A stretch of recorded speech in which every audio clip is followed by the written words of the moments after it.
Salom do'stlar, bugun sizlar bilan dunyodagi eng baland soat minorasiga sayohat qilamiz.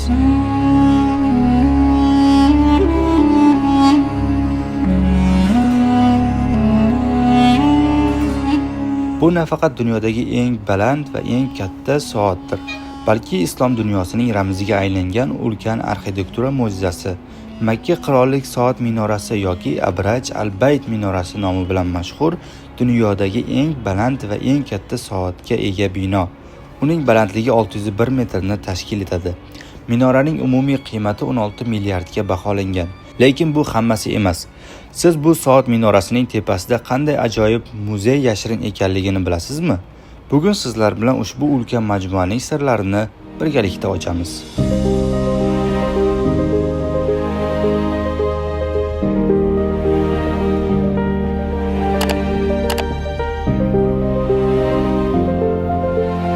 Yuqoridagi muzeyga chiqish uchun avval soat majmuasining ichiga kirib, chap tomondagi Hirojotto yonida joylashgan liftlarning biriga chiqib, P9-qavatga ko'tarilamiz.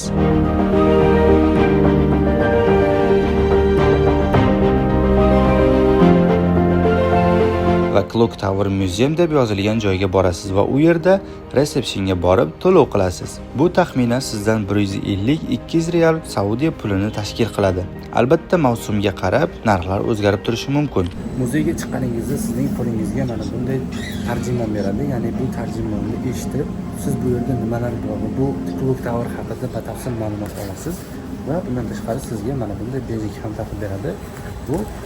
Bu bejik, ya'ni bu Clock Towerga chiqishingiz uchun ruxsatnoma hisoblanadi.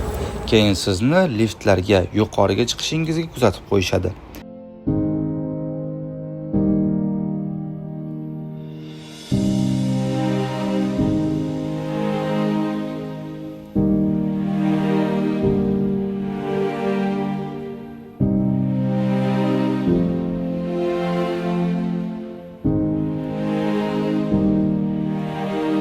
Yuqoriga chiqishingiz bilan soat mexanizmiga ko'zingiz tushadi. Muzey 4 ta asosiy qismga bo'lingan: kosmik fanlar, islomiy taqvim, islomiy astronomiya va soat mexanizmi.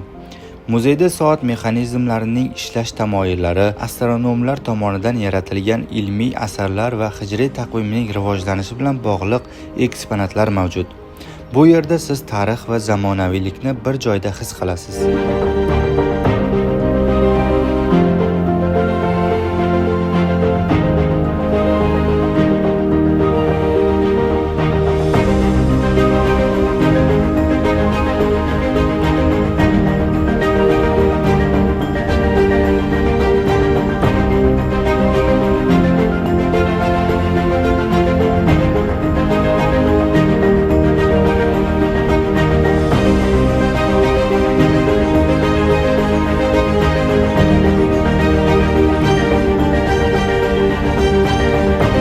Markazda joylashgan soat strelkasi to'liq karbon materialidan ishlanganiga guvoh bo'lasiz.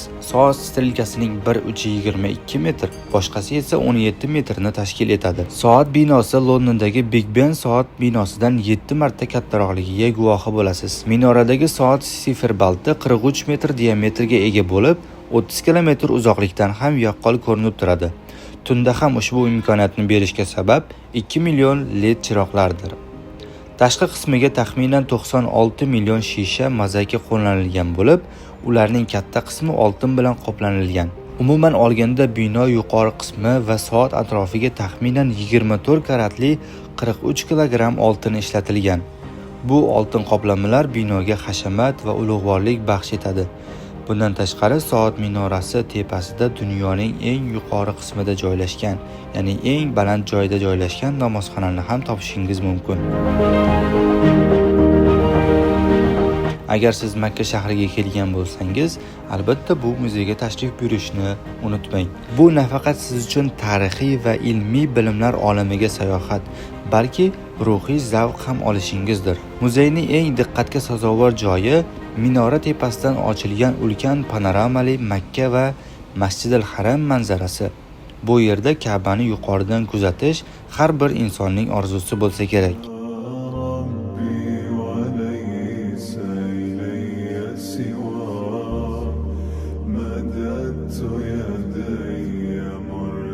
راجيا رضاه كريم لا يرد سؤال عبد وما منع العطية من رجاه. Agar video yoqqan bo'lsa, videoga like bosing va kanalimizga obuna bo'lib, izohlarda muzey haqida fikringizni yozib qoldiring. Yangi videolarda yana ko'rishguncha